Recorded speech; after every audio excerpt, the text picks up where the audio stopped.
Langevin is in the house, and we've got a lot to talk about. The Dan York State of Mind program is brought to you in part by Lookout Rhode Island and Takeo Comfort Solutions.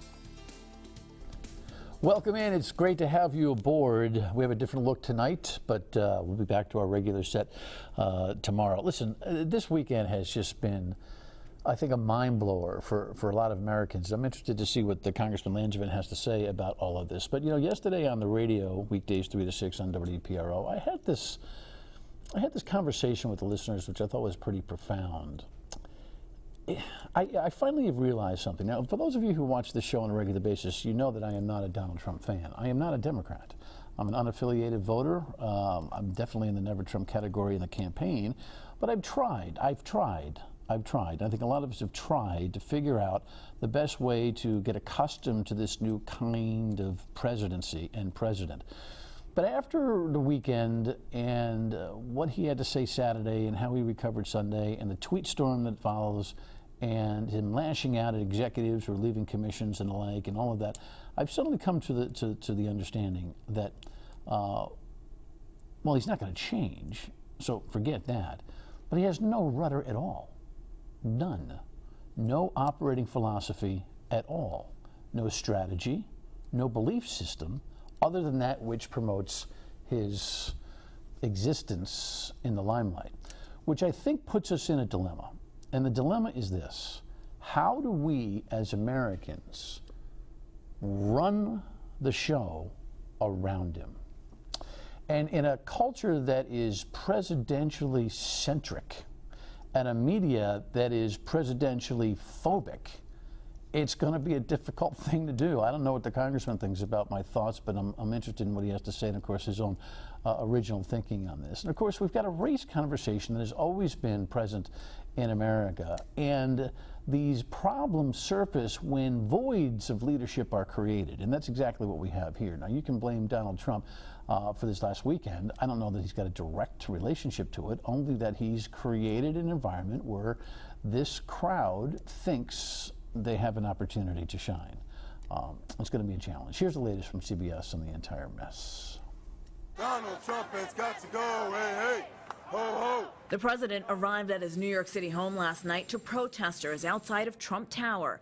It was one of several demonstrations around the country denouncing this weekend's rally in Charlottesville, Virginia, during which white supremacists clashed with counter-protesters, leaving one person dead. I cannot stand for Nazis in my country. I want everyone who lives here to feel safe because they deserve to. 20-year-old James Alex Fields Jr., the man who allegedly rammed his car into a crowd of activists in Charlottesville, is, according to friends, someone who admires Adolf Hitler. He appeared in court Monday, officially charged with injuring 19 and in the death of 32-year-old Heather Heyer. I am extremely proud of my daughter. I'm extremely proud that she stood for what she believed in. President Trump is back here at Trump Tower after 2 days of criticism for not immediately condemning white supremacy groups. He did so yesterday. Racism is evil, and those who cause violence in its name are criminals and thugs, including the KKK, neo-Nazis, white supremacists. 3 high-profile members of the president's American Manufacturing Council resigned in a single day in response to the president's delay. The CEO of Merck, Under Armour, and Intel's Brian Krasanich, who tweeted in part, "There should be no hesitation in condemning hate speech or white supremacy by name." I believe there's a 4th resignation today as well. Congressman, welcome. Good to see you. Dan, good to see you again. Thank you for having me on. Crazy world right now. It certainly is unsettling, very disappointing, especially with the way the president has been handling the situation and not immediately condemning the white supremacist groups and the neo-Nazi groups and the fringe groups that have come out and really incited acts of violence and promoted hate. It's very disappointing that the president did not speak more decisively in condemning it, and obviously the president heard quite a bit of backlash from around the country because he failed to be specific in condemning those groups. We've got the syndrome. We've got the syndrome where something happens, he reacts to it, then there's the reaction to the reaction, and then there's the correction to the reaction, and the correction to the reaction is also inclusive of saying that the first time he said it anyway, but he's just repeating what he had originally said, but roll back the tape and he hasn't said what he originally said, but it doesn't matter because he says he said what he said, and everyone kind of just throws their hands up in the air and says, whatever. I mean, are you as exhausted as I think a lot of America is right now with him and the entire conversation out there? Yeah, that's a good way to describe, I think, how a lot of people feel, as well as disappointed in the president and his leadership or lack thereof. Do you agree with me that we have, somebody I follow on Twitter suggests that we have an accidental president, that this perfect storm of political accident delivered Donald Trump? And by the way, your party's got a lot to do with it, and we got to talk about that. But do you agree with me that he doesn't have an operating philosophy? He doesn't have a strategy. He doesn't have a default position. He has a limelight protection mindset. In other words, as long as he's still operating with some kind of pollable favorability in his own mind, or he does whatever he does to be able to get to that level where he thinks people are approving of him. I don't know if he's not keeping the same scoreboard as everybody else, because he suggests every poll out there is fake news, right? Yeah. But I'm thinking that we got to find a place to actually run the country around him, because I think we have a diminished presidency right now. What do you think? Well, I think you're seeing that when even members of his own party have come out and criticized the president. And you have a guy like John McCain, for example, after he voted down the number of, the final attempt to repeal the Affordable Care Act, he said, we need to work with Democrats on this issue. So I'm hoping that in spite of the president, Democrats and Republicans will find a way to start reaching out across the aisle to address the real big problems that are facing the country right now, because certainly the president is not going to bring us together. All right, well, I want to talk about North Korea. I want to talk about health care. Health care is a really important conversation, and it's kind of backseated since the failed couple attempts by the Republicans. But talk to me about what you see race relations in this country to be right now. Do you agree with me that when a leadership vacuum is created, that's where the mess begins? Sure, that's part of it, and I want to say that the president has created an environment where I think a lot of these groups, where still hold racist views, feel now empowered and emboldened. And I want to say categorically that I condemn those racist views and the acts of violence that have been incited and carried out. I condemn them in the strongest possible terms, and my heart goes out to those who have lost their lives or have been injured as a result of the violence that's occurred because of the violence that has been, I think, incited and, again, tacitly condoned or encouraged by the president. It's been very disappointing, and it creates this kind of environment unless you condemn it. Yeah, all right, so you condemn it. What else are you supposed to do here? What are we supposed to do? Is there a thing we're supposed to do? What is it we're supposed to do? Yeah. Well, first of all, I ask it 3 times because I don't even know if it's the right question. What is the current reality when it comes to race in this country, in your mind? So you speak out against racism decisively, first of all, and you create an environment of tolerance, and you judge people on who they are, on their character, and what they plan to do for themselves and their community to make things and make the country a better place. Well, define racism. I mean, I think we've overused the term. Racism is a systemic situation. Bigotry is kind of a subset of racism, and I think everyone has to admit they got a level of bigotry, whether it be for the opposition sports team, to somebody who looks different, to somebody, and it's not just racial. Bigotry is a human condition. I don't. It seems like we're just talking cliches, though. Weird definitions and cliches. Yeah, but it's when those people's views are then followed up with hurtful or hateful actions or words that affect someone else in a real negative way based on what they look like. I think that's the biggest problem, that if you create an environment, as the president has done, that it's okay to do that, then you're going to have some people that are going to take it to that extreme. We have an infinitesimal part of the population, though, that believes, you know, in this Nazi or you know, white lives matter philosophy. I mean, this responds to Black Lives Matter, right? You know, white America has its problems and its issues recognizing equity, but 99.9999% of white America is not in with these guys. Are we making too much of this stuff?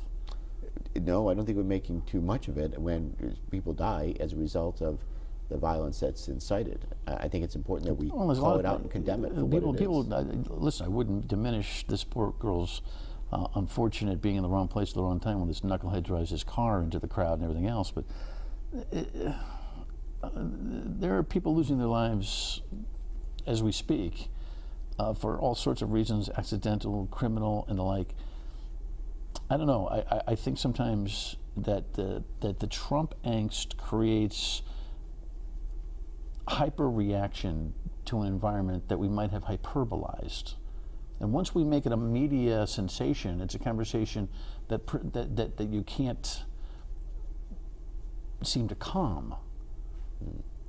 Well, the president has not created an environment where people will be saying to people, look, it's going to be okay. He is stoked to join out. We have to operate around him, don't we? Well, in some ways we do. If this is the kind of president he's going to be, and he's not going to show leadership in the sense that we aspire to be the best of what America can and should be, and he's creating an environment where some of the worst aspects or elements of the country are able to operate maybe with impunity or with top cover, that's a problem.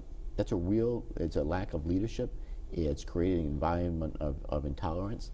And you think of the best presidents in history, whether it's John F. Kennedy or Ronald Reagan, they set out bold visions for what the future can and should look like. We're just not going to get it, Jim. We're not going to get it. So right.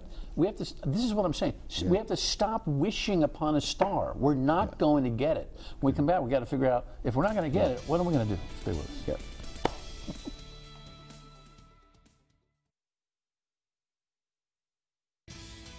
You're going to be gone in a week? That's up to the president. But what do you think? What do you think? What does the mooch think? Well, if it was up to me, he would be gone. Okay. But it's not up to me. Can you believe this soap opera, Congressman, that we've been running? Anyway, he's on Colbert last night suggesting that Bannon has got to go. All right, now everyone's... I'd second that. You second that. Do you think that will be instrumental in changing the dynamic of where we are, dialogue-wise, with the alt-right, that kind of thing? Yeah. Well, I think both in perception and in substance, Steve Bannon leaving the White House would be a good thing. I think he's someone, as evidence has shown, that he holds racist views, and he certainly did not belong on the National Security Council, and that's when I give high marks to H.R. McMaster, the President's National Security Advisor. One of the first actions he took when he went back in there, Bannon was gone from the National Security Council. And McMaster would not endorse his presence this weekend when pressed on Meet the Press. So clearly McMaster does not get along with Bannon. It seems like the clock is ticking. All right, let's see if I can live by my own strategy, and that is to work around the president and talk about some issues regardless of him. Here's the Senate leader a couple of weeks ago talking about how difficult this health care thing has been. Part of the reason I think that the storyline is that we haven't done much is because, in part, the president and others have set these early timelines about things need to be done by a certain point. Now, our new president had, of course, not been in this line of work before, and I think had excessive expectations about how quickly things happen in the democratic process. Mitch McConnell talking to his constituents a couple of weeks back. The health care thing, your counterparts across the aisle came up with a, kind of a draconian health care package, so to speak. The Senate establishment Republicans more or less dismissed it right away, but then went back to the drawing board, couldn't get it done, then were challenged by the president, who doesn't seem to really know what was in it anyway. And they came up with a last-minute move that went to the wire, and Senator McCain and the senator from Maine, the senator from Alaska, both with a stop in that Republican thing, with the promise that we'll pass this. We don't really like what we're passing anyway, but we'll get into a conference with you guys over on the House side. Most Americans are just shaking their head over this whole thing. What is the solution on health care, and when are the Democrats going to take some responsibility for some ideas on improving Obamacare versus the mess that we've had in the last 6 months? Well, since we're not going to get the leadership from the president, and you saw the kind of chink in the armor between the president and now Mitch McConnell, I'm hoping that, and I want to see Democrats and Republicans come together, reach out across the aisle, work in a bipartisan way to address the big problems in this country. Now, I do that on every major issue that I work on, whether it's cybersecurity or career and technical education. And as John McCain said on healthcare, we certainly should be reaching out across the aisle and working with Democrats and Republicans working together to solve this problem. So his speech was really kind of focused on some traditional methods of operating in Congress. Right, which is the way it should be. It's bipartisan compromise. The Affordable Care Act wasn't perfect, but it did move away from a fee-for-service system where we just reward providers for the number of tests they do to a system that keeps people healthy based on a more quality of care model. And it's covered millions of more people. It wasn't perfect, and we need to do better. And there's a variety of things that we can do to fix it. I think the politics of this thing have been problematic. I wish Barack Obama would step up and do something really altruistic and say, look, I had 8 years, I moved the needle on this healthcare thing, but please stop calling it Obamacare. Call it what it was originally designed to be called and what is formally known as the Affordable Care Act, and get my name out of this whole thing, because I think the personal politics of turning his legacy around, I think, have gotten in the way of constructive dialogue and work on this thing. Do you agree? Sure. Well, when you poll it, people, they don't like Obamacare, but they do like the Affordable Care Act. They're one and the same thing, but so. Well, do you have a responsibility as a Democrat? Does your party have a responsibility to make that point clear? I always try to call it the Affordable Care Act, even though it certainly was President Obama's legacy and one of his biggest legislative accomplishments and very positive thing he did for the country.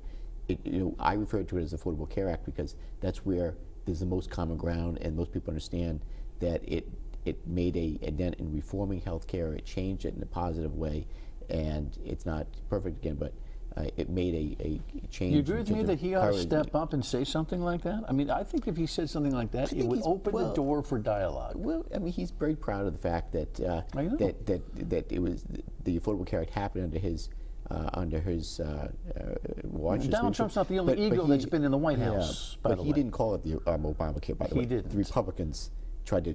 There was a pejorative term that the Republicans were using to describe the Affordable Care Act. And it turned on Let's not put this on President Obama for calling it Obamacare. It's the Republicans who called it. Point well made. You're absolutely correct about that. But I think now it has morphed into a plus, on his side. Anyway, I don't want to get bogged down in that. I just think that's the big challenge. One of the things we could do, Dan, and I would say this: let's tackle if you want to bring down healthcare costs. Let's certainly offer more options and choices. A public option is one of those things that would help promote competition. Let's stabilize the market, and I have introduced legislation to stabilize the market so insurers aren't pulling out. And let's How does that happen? How does that work? Because the stabilization of the market seems to be the #1 thing, and I don't understand what you guys are doing to fix that problem. So one of the things that insurers are worried about is when you have high losses in a particular market, that they're going to go bankrupt. You want to subsidize private entities with taxpayer dollars to make sure that they're there to insure. We've got to figure out some way of limiting those losses. And by the way, once you get a low cost, you lower the cost of plans, you offer a variety of options, you get more people into the insurance market, it spreads risk and cost around. That's why, again, the whole principle of the Affordable Care Act is getting more people into the insurance market so you don't have things like uncompensated care, so that when somebody goes to the emergency room, there's no way to pay for it other than taxpayer dollars, which you are spending inefficiently because you're getting people at the end stage of a problem as opposed in the beginning where you can find out where the problems are, like pre-screening for cancer or diabetes or heart disease. Bottom line on this, because we're short on time, When are the Democrats going to take the mantle and demand Republicans come talk to them to fix the plan that they own? We've been encouraging and asking for that kind of dialogue and sit down for a very long time. You're going to have to roll out some specifics in order for people to sink their teeth into it. Let's repeal the prohibition on negotiating on prescription drug costs. Right now, it's illegal for the Secretary of Health and Human Services under the Medicare Part D plan to negotiate on prescription drug prices. Outrageous. That was written by and for the drug companies. That should have never made it into the law, but that's what's there. I and others are co-sponsoring legislation to promote and require competition. Same thing for what we do with the VA.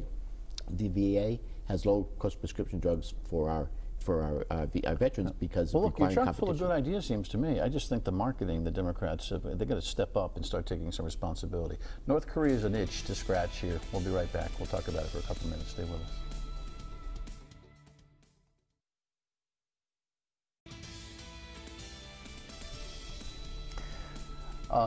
Allegedly, Guam is still on the map for Kim Jong-un, who this weekend released those photos. The generals plotting a direct line from Korea to Guam. We only have 90 seconds here, Congressman. I know you're pretty up on cybersecurity. This is the big time security. You nervous? Well, I certainly think we have to take the threats of Kim Jong-un seriously, but I know that our military has been prepared to defend Guam or the area around it and our allies.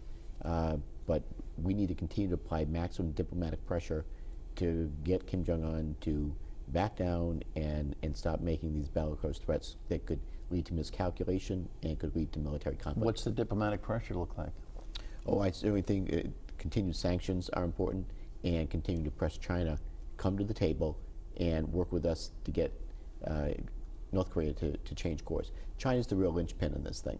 They could apply their major trading partner and ally of North Korea.